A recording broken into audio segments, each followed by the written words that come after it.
자, 그러면 3교시 시작하도록 할까요? 으로 보겠습니다. 세포막, 그죠? 인지질 이중층, 그 다음에 막 관통 단백질, 표면 단백질, 탄수화물 이런 걸로 구성되어 있다. 그래서 단백질도 엄밀하게 단백질도 따지면은요, 이렇게 막을 관통에 있는 관통 단백질이랑 위에만 썰렁 들어가 있는 표재성 단백질, 그 다음에 표면 막 단백질 이렇게 나눠지기는 해요. 뭐 그런데 거기까지는 다루진 않겠습니다. 어쨌든 그래서 이렇게 이루어져 있다. 막의 지질은 인지질, 콜레스테롤, 당지질 등으로 구성되어 있는데 그 중에 인지질이 대부분이다. 그죠?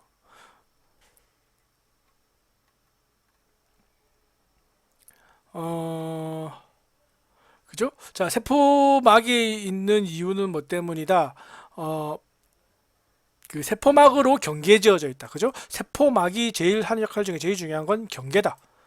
그죠? 그리고 세포질의 구성요소, 나머지 구성요소, 그러니까 그 단백질이라든지 탄수화물은 신호분자에 대한 수용체 부위로 작용해서 물질의 이동에 관련한다. 그죠?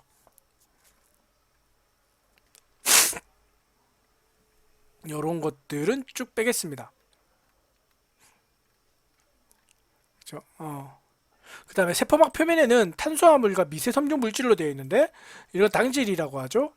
당질은 세포 표면 유지하는 데 관여한다. 그리고 물질의 이동 시 선택적 여과 관문, 쉽게 말해서 이 물질을 통과시킬지 말을지를 결정하는 것들을 한다. 그리고 면역하고도 관계가 있다. 줄은 거 놓으시고요. 그래서 나오는 얘기가 뭐다? 유동 모자이크 모델이다. 그래서 여러분 유동 모자이크 모델에 대한 개념은 정확하게 머릿속에 넣어 두시는 게 좋아요. 이 개념이 자리 잡힌 게 1972년입니다. 그러니까 여러분 엄밀히 따지면 이제 한 40년, 50년 정도밖에 안 된 거예요. 100년이 안 된, 채 50년밖에 안 된 개념입니다. 그러니까 여러분, 그죠? 예, 얼마 안 됐어요. 제 나이 생각에도. 그죠? 예, 자, 유독 모자이크 모델의 정확한 정의입니다. 막은 기본적인 두 층의 인지질을 형성하는데 여기에 단백질이 섞여 있고 이 구조가 세포막의 기본 구조를 이룬다. 막 내부의 인지질의 소수성 사슬인 꼬리가 막의 중앙을 향해 있고 친수성 부분, 그러니까 머리는 세포 외부를 향하고 있다. 그죠? 요겁니다. 예, 요게 유독 모자이크 모델의 가장 핵심적인 거다.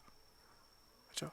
그래서 단백질들이 인지질의 바다에 떠 있는 그 인지질이란 그러니까 그 이제 인지질 바다에 떠 있는 빙산과 같이 이렇게 둥둥둥 떠다니면서 물질을 수용한다는 거죠. 이게 이제 유독 모자이크 모델이다. 라고 생각하시면 될 것 같아요.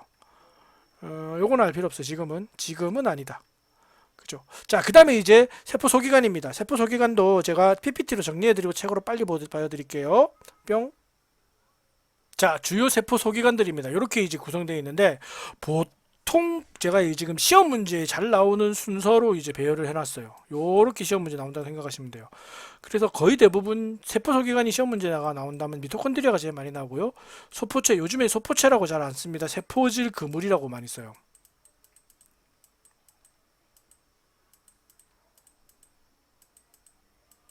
그다음에 골지체, 라이브좀, 라이소자임. 그죠? 우리나라 말로 하면 리보솜이지 리소좀이지 이게 말이 늘 헷갈리는데 라이브좀, 그다음에 라이소자임 이렇게 돼요. 예, 요 다섯 개다라고 생각하시면 됩니다. 그리고 가장 핵심적인 정리는 제가 옆에다 해놨으니까 요거 확인해 보시면 좀 쉽습니다. 그죠? 예. 자, 시험 문제 제일 많이 나오는 우리 마이토콘드리아부터 먼저 얘기하겠습니다. 마이토콘드리아고요. 사립체라는 표현을 더 많이 써요. 그래서 미토콘드리아라고 하기보다는 조금이라도 한 푼이라도 더 유식하게 보려면 마이토콘드리아라고 얘기하시는 게 좋습니다. 색깔 모양은 이렇게 생겼어요. 그래서 집신벌레 집어넣는 것처럼 생겼다고 하는데 모양이 되게 특이합니다.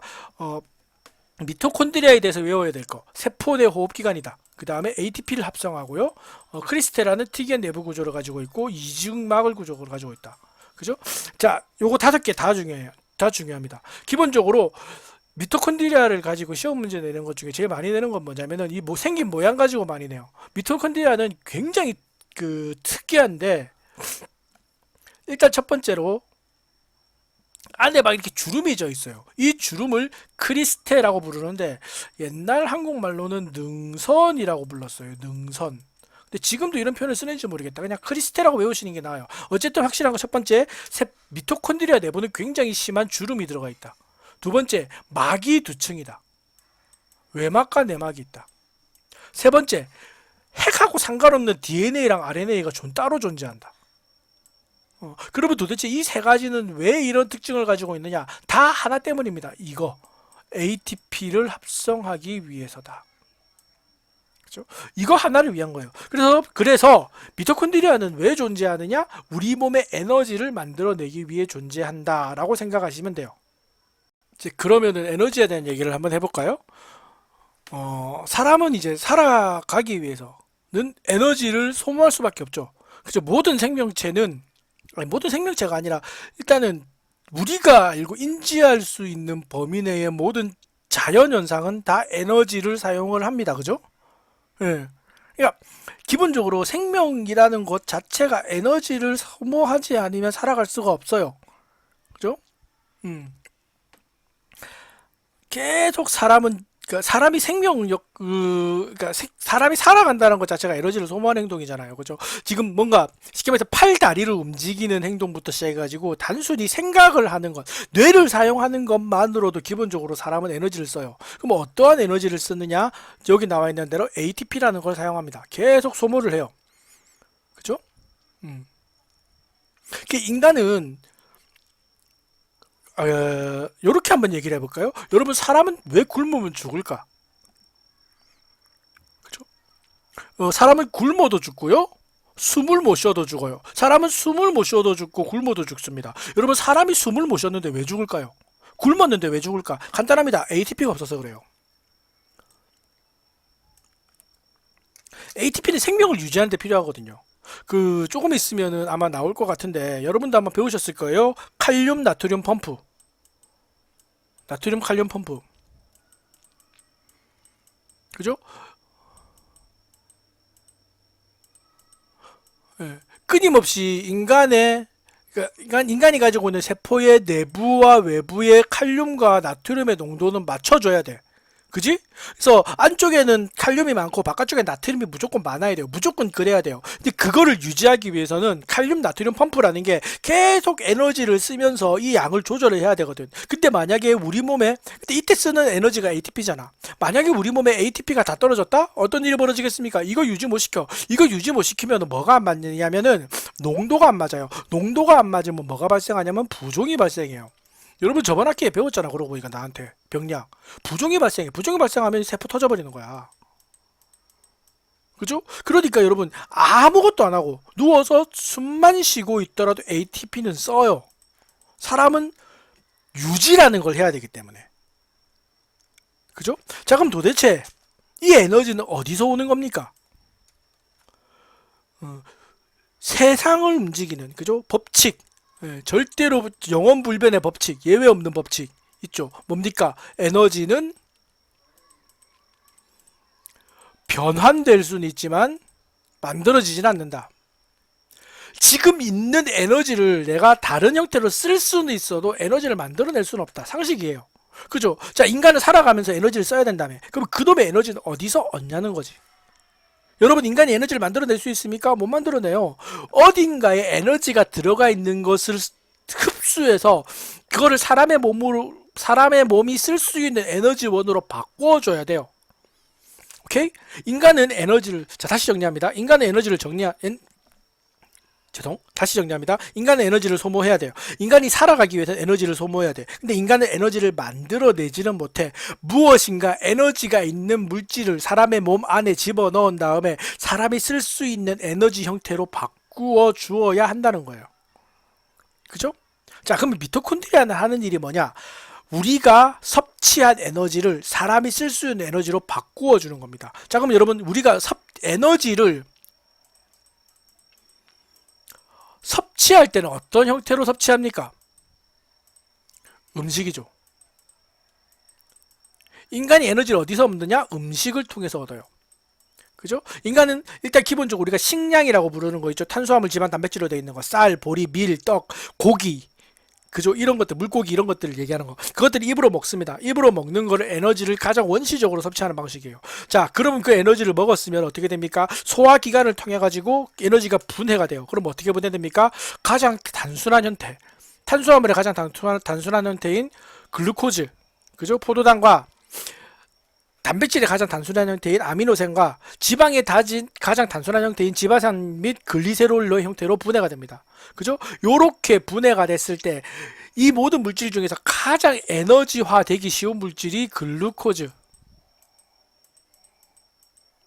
영어로 찍을까? 포도당이죠. 이 글루코즈가 저거 아니에요. 글루코즈 형태가 제일 되기 쉬워요. 자, 이게 이제 여러분 우리가 섭취하는 형태의 에너지입니다. 그럼 이 섭취하는 형태를 우리가 사용하기 쉬운 에너지 형태로 바꿔줘야 될 거 아니야. 그걸 바꿔주는 게 누구다? 미토콘드리아다. 그럼 여러분 요건 임상화학의 영역이죠. 글루코즈가 ATP로 바뀌기 위해서는 어떤 과정이 필요합니까? 첫 번째 해당 과정이 필요해요. 해당 과정에서 글루코즈가 글루코즈 6포스페이트가 돼가지고 쭉쭉쭉 갈라져가지고 아세틸코에이가 돼야 돼. 그죠? 자, 해당 과정을 거치고 나면 아세틸코에이가 돼요. 에이, 이 태블릿 마음에 안 든다. 한번 바꿔야지. 자, 아세틸코에이는 이제 뭐가 됩니까? 또 해당과 또 무슨 과정? TCA라는 사이클을 거쳐가지고 NADH, FADH로 바뀌고 TCA 사이클은 전자전달계에 가서 최종적으로 ATP가 되는 겁니다. 즉, 여러분 글루코즈가 분해되는 해당 과정부터 전자전달계까지 돌아가는 모든 과정이 일어나는 게 다 뭐다? 미토콘드리아다. 요 과정. 그렇기 때문에 여러분 세포 내 호흡기관이라는 표현을 쓰는 거예요. 아, 잠깐만. 그래서 미토콘드리아가 우리 몸의 공장이다. ATP 합성 과정이다. 이런 얘기를 쓰는 거죠. 자, 그러면은 도대체 세포 내 호흡기관이라는 표현을 왜 쓰는 겁니까?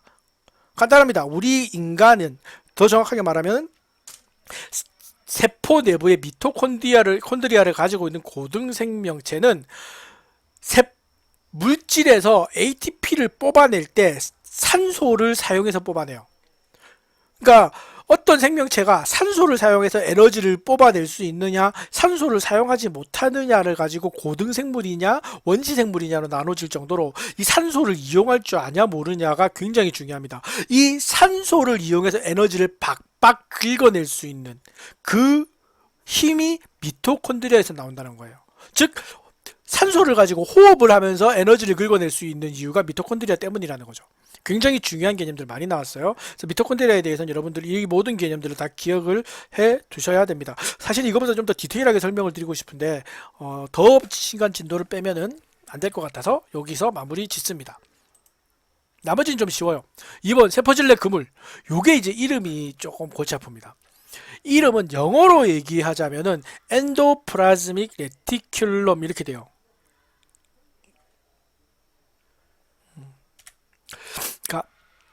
좀 적어볼게요. 아, 이거 진짜 좀 제대로 된 판서 프로그램을 쓰던 거야지. 엔도플라즈믹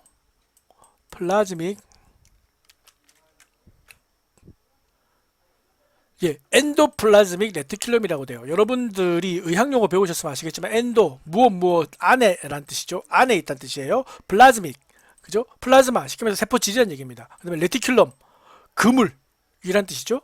그래서 풀네임을 그냥 원시적으로 번역하면 세포질 내부에서 보이는 그물이다 이런 뜻이에요. 그죠? 그래서 옛날에는 내형질, 세포 형질 안에 있는 세세한 망이다. 혹은 그물처럼 보였다고 해서 소포체다 이렇게 불러요. 그랬는데 이제 이름을 요즘에는 이제 한국말로 완전히 풀어서 세포질 내의 그물이다라고 이름을 많이 쓰는 거죠. 세포질 내 그물은 표면 그러니까 전자현미경으로 찍었을 때 모양에 따라 종류가 두 가지가 존재하는데 거칠게 찍히는 놈이 있고 매끈하게 찍히는 놈이 있습니다. 왜 그러냐? 보시면 아시겠지만 여러분 핵 옆에 진짜 그물처럼 이렇게 막 그물이 그러니까 좀 그림을 그리자면 이런 식으로 핵이 있으면은 핵 옆에 막 이렇게 그물져 있는 게 소포체의 특징이야.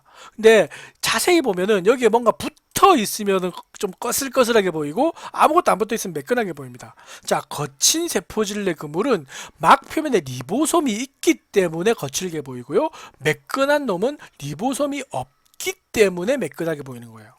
자, 그럼 역할은 뭐냐? 자, 그림 보시면 아시겠지만 보통 이렇게 돼 있는데 아무것도 없으면 매끈해 보이고 뭔가 붙어 있으면 까끌까끌해 보입니다. 여러분 그물처럼 보여요. 근데 자, 거친 놈은 뭐냐면은 단백질의 합성에 관여하고 매끈한 놈은 물질의 저장과 이동에 관여한다. 안 나오네. 그림을 넣었어야 되는데. 자, 여러분 잠깐만요. 여러분 공장에서 이 컨베이어 벨트라는 거 알죠? 이렇게 생긴 거. 그죠? 예. 여러분 저는 이 세포질내 그물이 하는 역할이 이 컨베이어 벨트라고 생각해요. 공장에서. 그죠? 예. 하는 역할이 뭡니까? 물건을 여기다 딱 얼려 놓으면은 이게 쭉 이렇게 이동하는 거잖아. 그죠? 그래서 원래 원칙은 이렇게 이동하는 거야. 근데 옆에 이렇게 기계가 달려 있는 게 있어. 가끔씩. 자, 기계가 달려 있으면 어떤 식으로 됩니까? 이렇게 쭉 지나갈 때마다 이 기계에서 뭔가 하나씩 붙이겠죠. 그러면 물질이 뭔가 더 만들어질 거야. 가령 예를 들어 가지고 이런 박스가 있는데 지나가면서 요 기계에 붙었으니까 여기 리본이 하나 붙었어. 요 기계를 지나갔더니 이게 끈이 하나 붙었어. 요 기계 지나갔더니 끈이 이렇게 붙었네. 처음에 시작할 때 네모 박스로 시작했는데 마지막에 가니까 포장이 됐어.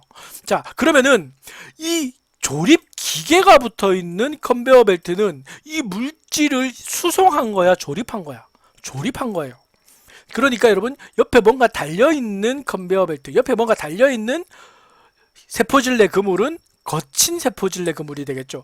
거친 세포질내 그물은 물질의 합성에 관여한다. 이런 거 안 달려 있는 그물은 그냥 여기 있는 게 요리로 쭉 이동만 한다. 뭐만 가능하다? 수송 혹은 보관만 가능하다. 이렇게 되는 거죠. 그죠? 그래서 거친 놈이 단백질 합성, 무언가의 합성에 관여하고 매끈한 놈은 저장과 이동에 관여한다. 이렇게 생각하시면 되겠습니다. 영어로도 외워놓으세요. 스무스한, 부드러운 엔도플라즈미 레티큘럼이다 이래가지고 SER, 러프한 놈은 RER 이렇게 부릅니다. 라이보솜, 리보솜이라기보단 라이보솜이라고 부르는 게 다른 말하고 리소솜하고 좀 안 헷갈려요. 라이보솜, 단백질의 합성 장소죠. 정확하게 말하면은 이 세포질 그물에 붙어 있는 요 점들, 얘들이 라이보솜입니다. 쉽게 말해서 조립 기계들이에요. 프로세싱. 그죠? 단백질을 합성하는 장소고요. 요거는 여러분 저기 분자생물학 때 배우세요.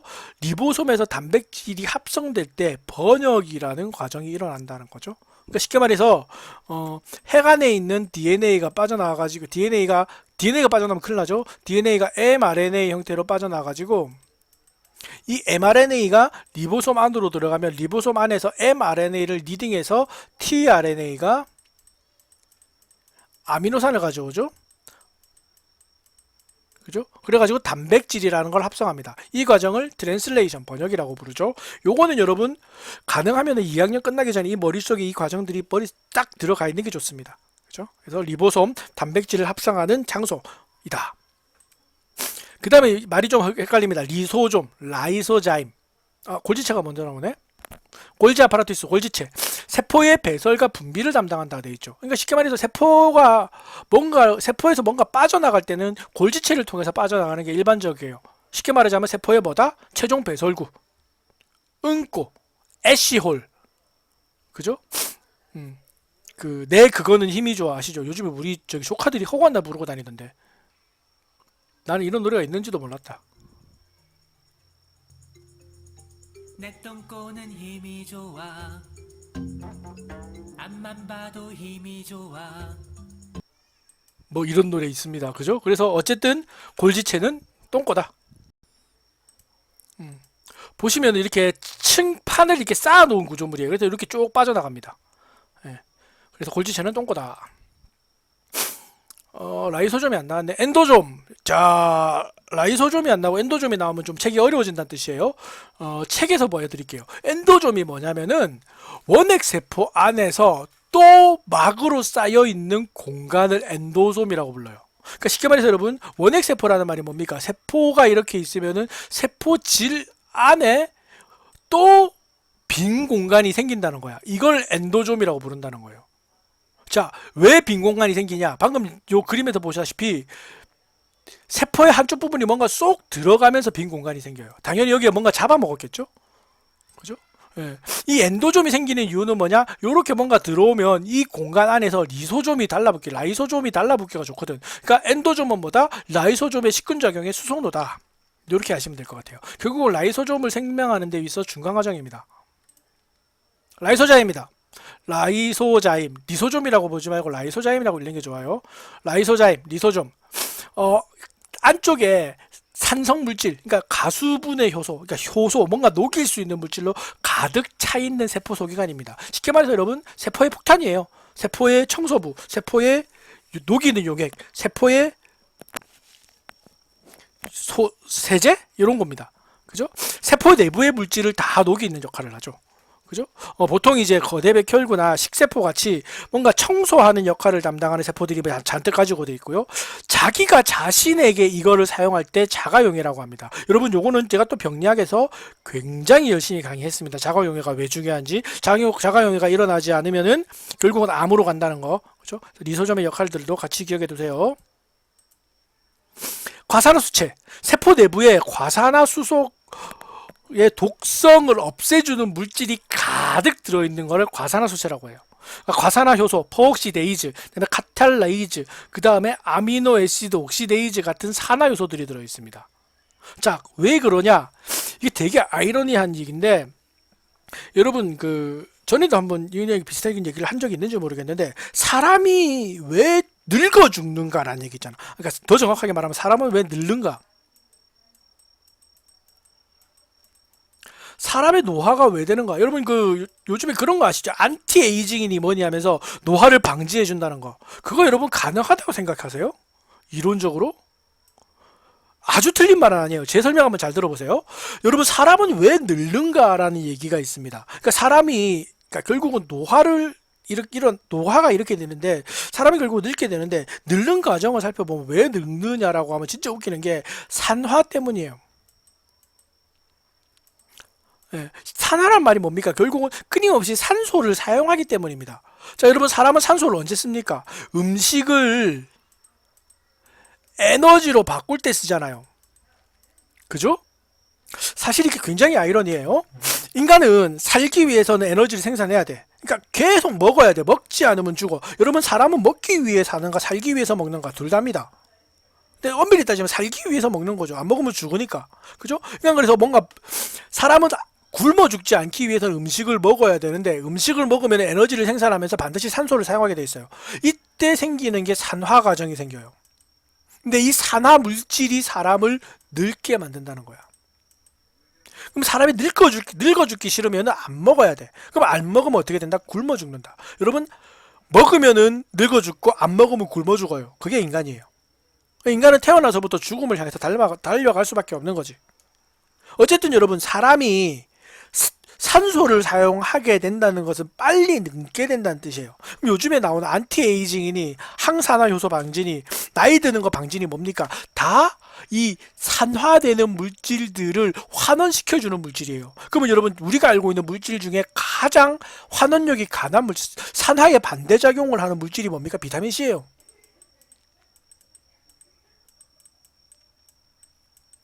그러니까 여러분 별것도 아닌 여러분 아시죠? 만드는 비용에 비해서 팔 때 단가가 미친 듯이 비싸지는 물질이 뭐냐면 화장품이나 건강보조식품이거든요. 거기는 그러니까 말을 어렵게 때려 넣는 거야. 똑같은 화장품인데 그냥 비타민 C 함유가 아니라 항산화 물질 함유 이렇게 되는 거죠. 말 장난치는 겁니다. 물론 이제 그렇게까지 생각하실 필요는 없지만은. 그죠?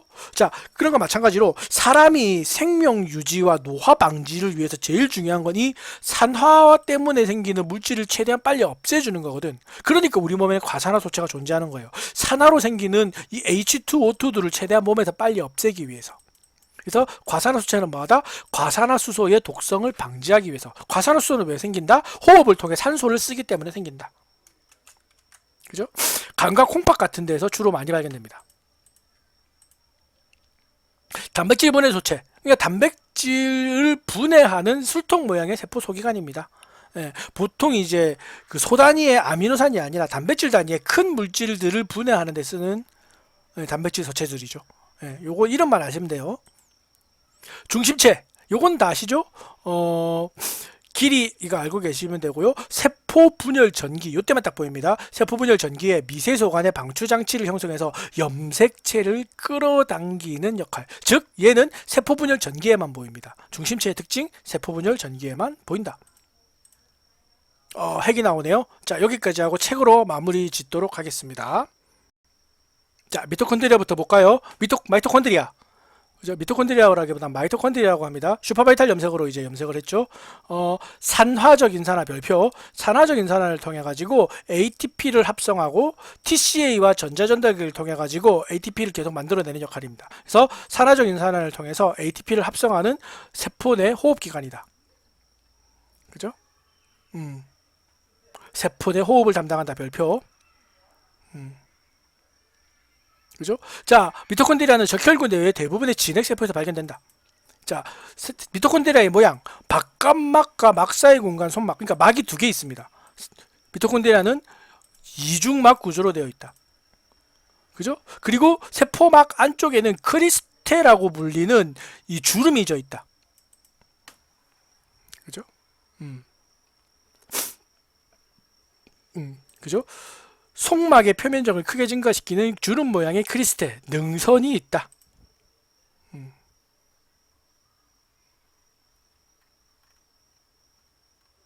이렇게 되어 있습니다. 자, 세포질내 그물, 엔도플라즈밀 레티큘럼 ER입니다. 모든 진핵세포 안에 존재하는 세포 내 소기관 중에 한 종류고요. 단일막 구조로, 자, 여기부터 고분자 물질의 이동 통로, 단백질의 생산이나 지질, 스테로이드 합성의 역할을 한다. 그래서 이동 통로 역할을 하는 건 SER, 합성의 역할을 하는 거는 RER, 이렇게 생각하시면 됩니다. 나머지는 알 필요가 없을 것 같아요. 네. 자, 여기 있네요. 과립세포질내 그물, RER이죠? 그죠? 거친 세포질내 그물입니다. 리보솜이 붙어 있죠. 리보솜이 연결되어 있기 때문에 가립세포질내 그물에는 전령 RNA를 해독하여 단백질을 만들어내는 리보솜이란 단백질 독합제가 붙어 있다. 그죠? 여기서 단백질이 만들어지고 이렇게 합성된 단백질이 가립세포질내 그물을 관통하여 몸속으로 들어와서 변형되고 골지체로 이동해서 빠져나간다. 그죠? 그러니까 단백질을 합성하는 곳이 과립세포질내 그물. 무가립은 이런 게 없다. 그죠? 그러니까 단백질 합성이 이루어지지 않기 때문에 그러니까 단백질 말고 탄수화물, 그다음에 스테로이드, 지질 이런 거와 관련이 있다. 그죠? 리보솜, 라이보솜. 그죠? 좀 알 필요 없고요. 생물학적으로 세포질 속에서 단백질을 합성하는 장소며 mRNA에 의해 지정한 순서대로 단미노사를 합성한다. 그죠? 그래서 여러분 리보솜을 이제 rRNA라고 부르죠. 그러니까 리보솜의 성분은 rRNA입니다. 그죠? 예, 보통 이제 리보솜은 크기가 나는 소단위 RNA로 붙어 있다. 그죠? 그래서 rRNA 안에서 mRNA를 읽어서 tRNA를 가져오는 역할로 단백질을 합성하죠. 요건 여러분 따로 공부를 해두세요.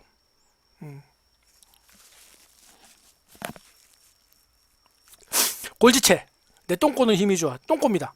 세포의 똥꼬. 세포의 분비 활동에 관여하는 세포 소기관. 그죠? 세포에 저장, 포장된 후 세포 외로 보출한다. 나머지는 패스.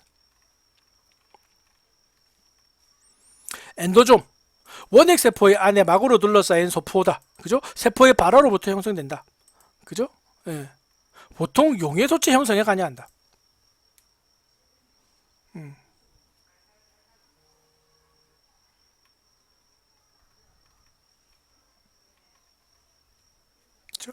기본적으로 엔도솜이 형성되고 나서 그 엔도솜에 라이소즘이 붙으면서 이제 물질이 녹는 형태를 띠게 됩니다. 라이소자임, 그죠? 세포 성분의 세포 내 분해와 교체가 일어나는 장소다.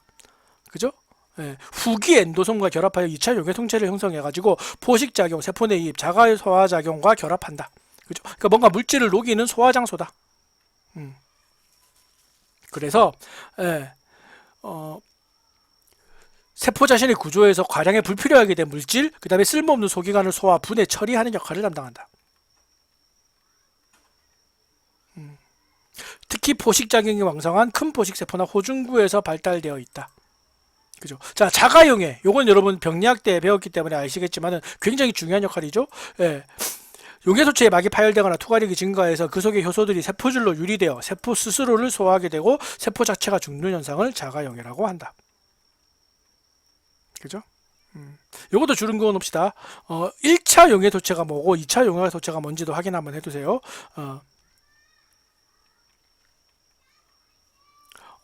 자, 요거 여러분, 요거 책에는 나와니까 보내봅시다. 2차 용해사체에 의해 내용물이 분해되어 생성된 영양분은 세포질 내에 이입된 후 더 이상 분해되지 않게 됩니다. 2차 용해소체, 그러니까 분해돼가지고 2차 용해소체가 더 이상 분해시키지 못하는 물질을 잔여소체라고 하고 잔여소체가 남는데요. 예, 특히 심장 근육세포나 신경세포, 간에 축적되어 있는 잔여소체를 지방갈색소라고 불러요. 이거 좀 있으면 한번 나온 적이 있는 것 같은데, 리포푸신 이름은 외워두십시오. 조직학적으로 앞으로 종종 관찰이 될 겁니다. 그러니까 찌꺼기 중에 찌꺼기가 리포푸신, 지방갈색소다. 과산화수체, 그죠? 하는 역할은 뭐다?